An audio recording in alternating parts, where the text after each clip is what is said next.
you so much for coming today as I share my doctoral research on the application of Alexander technique in studying the Sibelius Violin Concerto.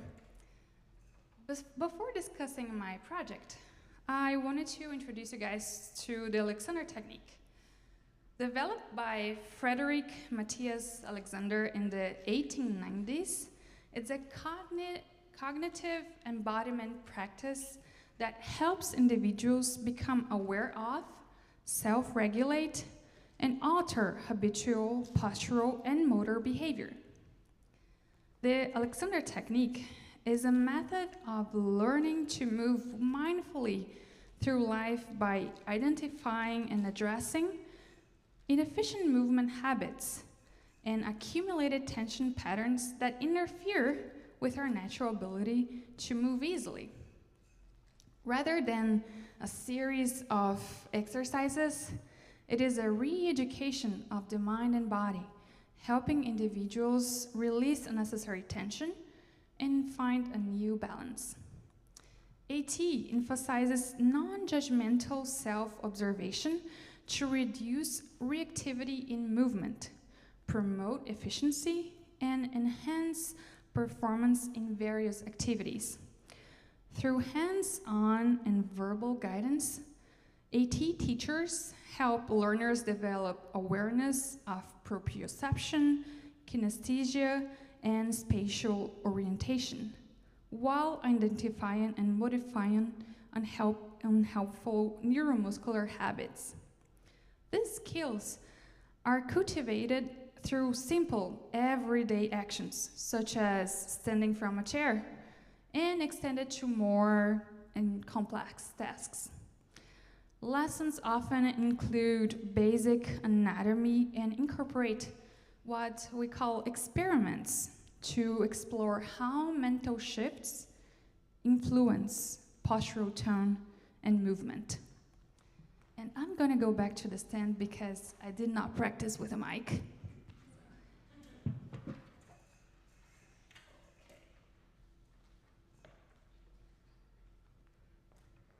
Instead of a practice session where you have a goal that you're achieving, an AT session is an experiment.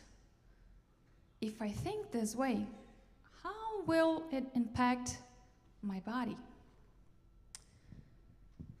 Gian Sibelius' Violin Concerto in D minor's Opus 47 is his only concerto, completed in 1904 and revised in 1905. The work captures Sibelius' blend of romanticism with Nordic themes. You just listened to the first movement, Allegro moderato. The second movement is Adagio di molto, and the third movement is Allegro ma non tanto.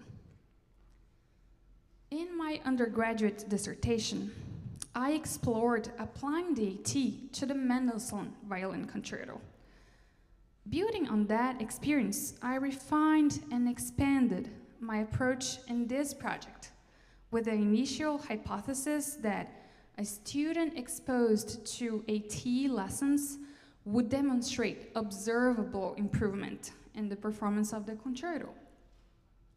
From my previous research, I kept video recording, practice journals, and violin and AT lessons. In my current research, I included evaluations by third-party observers who were not familiar with my playing. I selected 4 excerpts that represents specific techniques: shifting, tone production, vibrato, and articulation. Each excerpt was video recorded 4 times. Once before my very first AT lesson for this project, and then once at the end of each practice week. Then I took the videos to my observers who rated them with a custom Likert scale. Today, I'll highlight one of the challenges that I faced while practicing each excerpt and I'll propose one AT activity in the form of a constructive thought. A constructive thought is a conscious, intentional change in the way we think designed to influence changes in the way we use our body. So instead of forcing a physical change such as stand up straight, a constructive thought indirectly changes our awareness and thoughts to foster an improved relationship between body and mind. So I'll share the first excerpt, the shifting excerpt. The challenge that I presented in my lesson was a tension in my shoulders and a tendency to freeze them. To address that tension, I had my Alexander teacher, Eleni Vozniado, suggested the constructive thought, free the belly. To address that tension, I explored why my body was reacting that way first. Why was it tightening in certain passages? Maybe it was a fear of missing the shift or missing the note, and that triggered a stress response, which further tension. So I want you to consider right now this analogy. Imagine a strong, unpleasant smell. Maybe something from a street that you've walked, or maybe something that a pet left behind. Just notice how that thought might change something in your body, maybe in your shoulders or even in your facial muscles. Now let's replace that smell with something pleasant. A refreshing perfume or the scent of a clean home. And notice how that might change your breathing or even your shoulders. Notice that something similar happens when we are practicing, when we are performing. While we are playing, we think about the passage that is coming ahead, that is challenging, and I might think, what if I make a mistake? And my system, my body, automatically reacts to that thought. And this, in my case, causing a direct effect on my breathing and the quality of my shoulder girdle, which you can look in the booklet and find what is the shoulder girdle image. Without excessive tension in my shoulder girdle, I'm able to move my arm more freely, making the shifting passages easier. It directly affects the flow of the phrase and the emphasis of the notes. With practice, I can quickly go through the process of free the belly, to readjust my pelvic girdle, to then adjust my shoulder girdle, which then makes breathing easier. But relearning how to shift with less muscle activity takes time because it basically uses a different set of muscles and a different mindset. The next is the tone production excerpt, which the challenge was a tension and congestion on my lower back, worsened by an attempt to try to fix it. And the constructive thought used for this lesson was avoiding to try to reproduce the results. Instead, accept the available support that is already there without actively doing something. And for that lesson, I also used a door as a reminder of my dynamic balance. And I invite you to look in your booklet to see which part of the door I am talking about. Using the door as a reference brought my attention back to my back, encouraging an adaptive postural tone rather than a fixed position. This aligns with AT's aim of promoting a mental mapping rather than a rigid posture, while increasing spatial awareness. This exercise movements restricted. I will invite you guys to stand up in just one moment, but before, I want you to consider that when you are standing up, the ground supports your body and there's nothing you need to do about it, rather than just receive that support. Let's stand up now.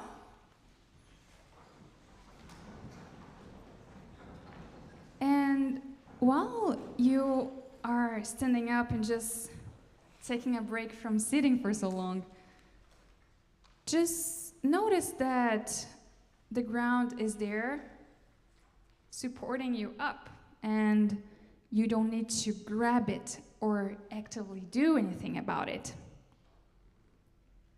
And you can do a little stretch if you need, and we're gonna go back sitting again. And while you sit, notice that, yeah, you can go ahead.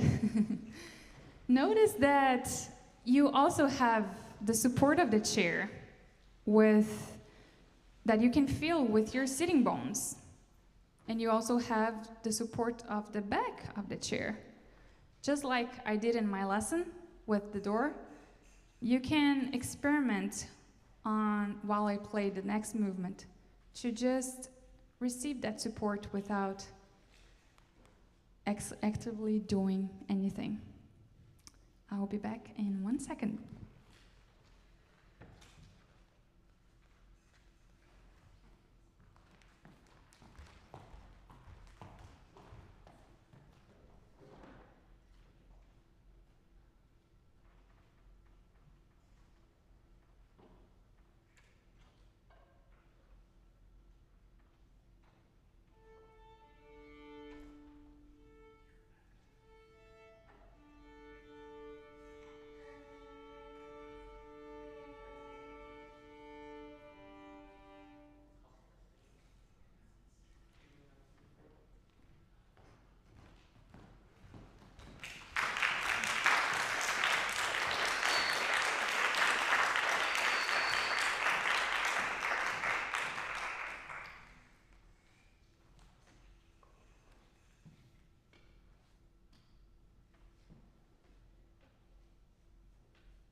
So the next excerpt that I'll be talking about is the vibrato excerpt.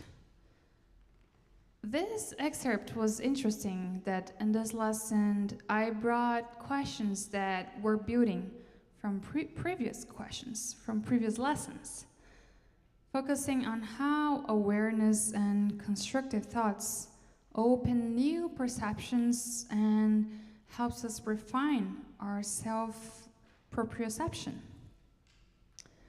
The challenge that I brought to that lesson was over-focusing on the music that led to a physical tension. For that, my teacher proposed consider the sound as water filling the room, spreading seamlessly. This thought first influenced my perception of my arm, then my breathing. So I'll explain why.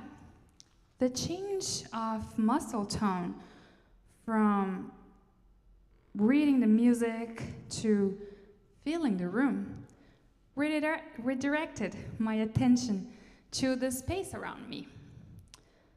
That spatial awareness rebalanced my system in the ground, using a different set of muscles to support myself compared to when all my focus of attention was on the music paper.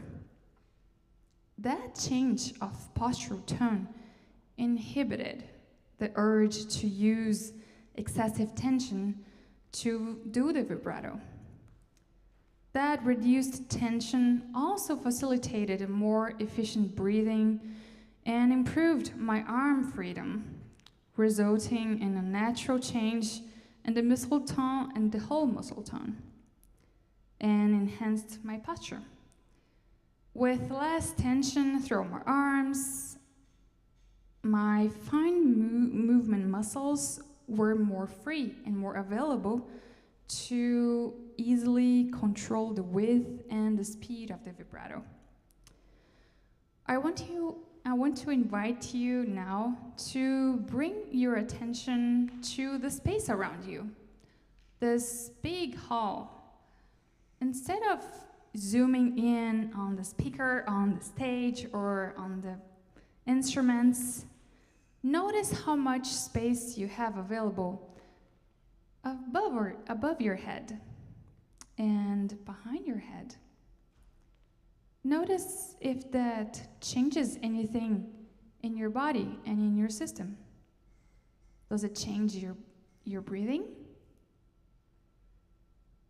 On that lesson, I also explored the concept of seeing not as